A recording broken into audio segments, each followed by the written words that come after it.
Hello दोस्तों, तो क्या हाल चाल। उम्मीद करता हूँ कि आप सब अच्छे से ही होंगे और दोस्तों बढ़िया रहना। तो बात कर लेते हैं पिछले वाले एपिसोड की। पिछले एपिसोड में क्या हुआ था, जो गोकू है, गोकू को फ्रीज़ा मारने ही वाला होता है कि अचानक से पिकोलो आकर उसे बचा लेता है। लेकिन जो फ्रीज़ा है, फ्रीज़ा ने देख लिया था कि आसमान में उसने कुछ बनाया है और वो बहुत ही खतरनाक हमला है और वो ये मुझे मारना चाहता है। तो अब आगे इस वाले एपिसोड का नाम है पावर ऑफ द स्पिरिट। और जो गोकू है वो अपनी स्पिरिट बॉम्ब यानी स्पिरिट की पावर बनाने में लगा हुआ है और बहुत ज़्यादा मेहनत कर रहा है। और वहीं जो फ्रीज़ा है, फ्रीज़ा आसमान में उड़ा हुआ है और वो नाराज़ है पिकोलो से। उसने बीच में जो टांग अड़ाई है उससे बहुत ही ज़्यादा गुस्से में है। और इधर जो गोहान है और क्रिलिन के पास खड़ा हुआ है और गोहान भी बहुत गुस्से में है। और जो गोकू है, गोकू से कहता है कि पिकोलो तुम बहुत सही टाइम पे आए हो। और पिकोलो कहता है कि अभी कितना टाइम लगेगा, तुम इस स्पीड बम को फ्रीज़ा के ऊपर मार क्यों नहीं देते। तो गोकू उसे बताता है कि ये अभी उतना ताकतवर नहीं है जो कि फ्रीज़ा को ख़त्म कर सके। फ्रीज़ा बहुत ज़्यादा ताकतवर है और उसके लिए ये अभी तैयार नहीं है। इसके लिए मुझे थोड़ी और एनर्जी चाहिए, इसमें थोड़ा सा टाइम लगेगा, तो बहुत थोड़ा सा टाइम। क्या तुम मेरे लिए थोड़ा सा टाइम निकाल सकते हो। पिकोलो कहता है क्यों नहीं, मैं तुम्हारे लिए टाइम निकालता हूँ। और तभी जो फ्रीज़ा होता है, फ्रीज़ा बोलता है कि तुम मुझसे नहीं बच पाओगे नैमिक। और फिर हमें गोहान का सीन दिखाया जाता है और क्रिलिन उसे कहता है कि तुम्हें पता है ना गोहान, पिकोलो वहाँ क्यों गए हैं। पिकोलो वहाँ कुछ नहीं कर सकते, ये पिकोलो सामा भी जानते हैं। लेकिन फिर भी वो वहाँ गए ताकि वो गोकू के लिए टाइम निकाल सके और गोकू स्पिरिट बम तैयार कर सके। जबकि उन्हें पता है कि इसमें उनकी मौत भी हो सकती है। वो ये नहीं कर सकते, वो फ्रीज़ा के सामने बिल्कुल भी नहीं टिक पाएंगे, क्योंकि उनके सामने जब गोकू नहीं टिक पाया तो पिकोलो क्या है। और तभी गोहान ये सुनकर भागने लगता है उस पिकोलो की मदद करने के लिए। लेकिन क्रिलिन उसे रोक लेता है और कहता है कि तुम पिकोलो के सारे प्लान पर पानी फेर दोगे। और तभी हमें एक अगला सीन दिखाया जाता है। जो पिकोलो होता है वो एक हमला मारता है फ्रीज़ा को, फ्रीज़ा का कुछ नहीं बिगड़ता।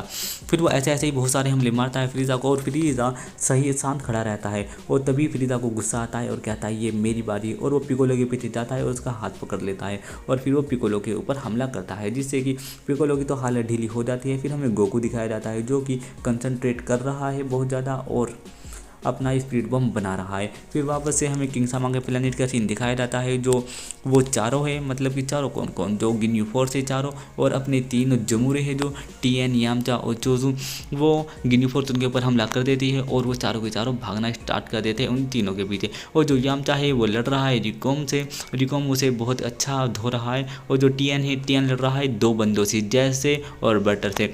वो जो हरा बंदा है गोल्डली, वो लड़ रहा है चोजू से और चोजू भागा जा रहा है। और वो दोनों एक साथ अटैक कर रहे हैं टीएन के ऊपर और टीएन भीतर अकेला बचता जा रहा है।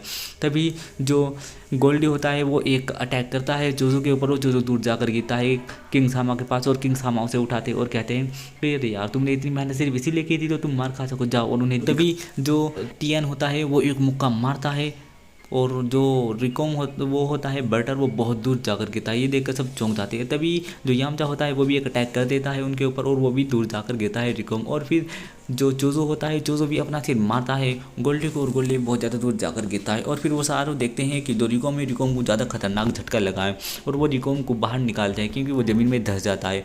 और जैसे ही वो रिकॉम को बाहर निकालते हैं, रिकॉम कहता है हाय मैं ठीक हूँ। और फिर वो कूदता हुआ जाता है और जाकर हमला कर देता है यामचा के ऊपर। और यामचा उड़ता हुआ जाता है और वो उड़ता उड़ता ही समझ जाता है और वो उल्टा अटैक कर देता है रिकॉम के ऊपर। जो जैश और बटर होते हैं वो कहते हैं कि अब भाई ये उस अटैक की, और वो दोनों एक साथ अपनी एनर्जी अप करते हैं और जाकर टीएन के ऊपर हमला बोल लेते हैं। और टीएन अपना एक क्लोन बना लेता है और उसका एक क्लोन बन चुका है। उसका एक क्लोन तो लड़ता है बटर से और एक लड़ता है जैश से। और फिर जो गोल्डी है, गोल्डी चला जाता है चोजू के पास और वो चोजू के साथ लड़ने लगता है। और चोजू डर कर पेड़ के पास चला जाता है, लेकिन फिर चोजू हिम्मत करता है और उसके ऊपर अटैक कर देता है। लेकिन जो किंग सामा है वो बहुत ज़्यादा परेशान है, वो सोच रहे हैं कि क्या होगा यार, क्या होगा। फिर हमें गोकू का सीन दिखाया जाता है। जो गोकू है, गोकू को बहुत पसीना आ रहा है। और जो पिकोलो है वो एक के बाद एक अटैक कर रहा है फ्रीज़ा के ऊपर, पर फ्रीज़ा उससे डोज कर उल्टा उसी के ऊपर अटैक कर रहा है, जिससे कि फिर पिकोलो की हालत बहुत ख़राब है। और फिर वो लास्ट अटैक ऐसा करता है कि पिकोलो ज़मीन पर आकर गिरता है। और पिकोलो कहता है कि और कितना टाइम लगेगा गोकू। लेकिन गोकू कहता है कि अभी थोड़ा सा टाइम और लगेगा पिकोलो। और फिर जो फ्रीज़ा है वो आकर कहता है पिकोलो के पास, अब पहले मैं तुम्हें मारूंगा समझे बेवकूफ़। अब तुम मरोगे पहले।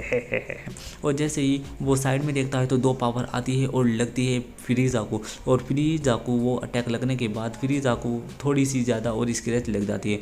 और पिकोलो देखता है कि ये कौन था, वो देखता है गोकू को। गोकू तो सही सलामत खड़ा है। और फिर वो पीछे देखता है कि जो गोहान और क्रिलिन है उनके हाथों से धुआं निकल रहा है और वो अटैक उन दोनों ने किया है। और वो ये देखकर खुश हो जाता है और कहता है क्या टॉप एंट्री है तुम दोनों की। और फिर पिकोलो बहुत ज़्यादा गुस्से में उन्हें देखता है और हल्का सा मुस्कुराता है और कहता है कि तुम सबको एक दूसरे के काम में टांग अड़ाने की बहुत आदत है, अब मरो बेवकूफ़ो। और वो अपने हाथ में एक एनर्जी बनाता है जिसके चारों तरफ बिजली आ रही होती है और वो बहुत ही खतरनाक पावर लगती है। और वो उसे बनाता हुआ आसमान में उड़ने लगता है और वो उड़ता रहता है आसमान की तरफ। और पिकोलो खड़ा होता है और कहता है गोकू और कितना टाइम लगेगा। और ये देखकर गोहान और क्रिलिन थोड़ा सा टेंशन में आ जाता है। और जो वो एनर्जी है जो दूसरे प्लेनेट से आ रही थी वो अभी भी रास्ते में है, वो अभी भी नहीं आई है। लेकिन जो गोकू है, गोकू ने वो एनर्जी उस प्लेनेट से बहुत ज़्यादा इकट्ठा कर ली है और शायद वो रेडी हो गया है वो फ्रीज़ा को मारने के लिए। उसका अटैक यानी स्पीड बम रेडी है। और फ्रीज़ा उड़ता हुआ जा रहा होता है उस अटैक के पास, तभी जो गोकू होता है वो स्पीड बम को अटैक कर देता है फ्रीज़ा के ऊपर। और जो फ्रीज़ा की पावर होती है वो उस वाली पावर को तो वो बिल्कुल आसानी से एब्जॉर्ब कर लेता है। और फ्रीज़ा कहता है नहीं ये तो बहुत ताकतवर है। और जो गोहान और क्रिलिन होते हैं, गोकू और पिकोलो होते हैं, वो मुंह पड़ जाते हैं ज़मीन पर अपना मुँह छुपाकर और वो अटैक गिरने लगता है फ्रीज़ा के ऊपर।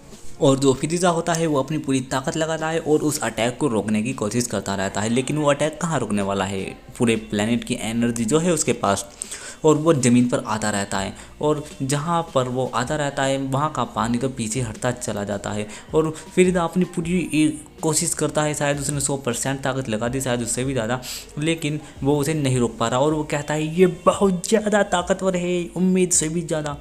और वो फ्रीज़ा को ज़मीन पर ले आ रहा है लेकिन फ्रीज़ा उसके आगे नहीं टिक पा रहा। और वो फ्रीज़ा को आकर ज़मीन पर लिटा देता है और फट जाता है। और जिससे कि बहुत ही खतरनाक धमाका होता है। इतना खतरनाक धमाका होता है उसकी हवा से ही गोकू, पिकोलो, गोहान, क्रिलिन सब के सब हवा में उड़कर चले जाते हैं। यहाँ तक कि जो बुल्मा और मास्टर गिन्यू है वो तो बहुत ज़्यादा दूर है, वो भी उड़कर चले जाते हैं। और फिर हमें दिखाए जाते हैं किंग सामा। और किंग सामा कहते हैं उसने कर दिखाया, उसने फ्रीज़ा को हरा दिया, फ्रीज़ा हार गया, ये फ्रीज़ा को हरा दिया। और जो गिन्यू फोर्स होती है वो कहती है क्या उसने हरा दिया फ्रीज़ा को, ये नामुमकिन है, ये इम्पॉसिबल है, ऐसा तो हो ही नहीं सकता, फ्रीज़ा नहीं हार सकता। और फिर हमें दिखाया जाता है प्लेनेट नेमी की वही जगह जहाँ पर वो अटैक लगा है, वहाँ पर बहुत बड़ा गड्ढा हो गया है और जो पानी है पानी जा रहा है उस गड्ढे के अंदर। और पानी के अंदर से निकलता है क्रिलिन और गोहान उसके पास आता है और कहता है क्या तुम ठीक हो क्रिलिन? गोहान कहता है हाँ मैं ठीक हूँ। और गोहान बताता है कि हाँ मैं भी ठीक हूँ। और फिर वो देखते हैं कि फ्रीज़ा तो शायद मर गया है, हमें डर नहीं दिख रहा है और पिकोलो भी नहीं दिख रहे, वो कहाँ है? और वो दोनों उन्हें ढूंढने की कोशिश कर रहे हैं कि गोहान और क्रिलिन देख रहे हैं कि कहाँ है पिकोलो। और ये वाला एपिसोड यहीं पर ख़त्म हो जाता है। तो मैं मिलता हूँ आपसे अगले एपिसोड में, तब तक के लिए बाय बाय।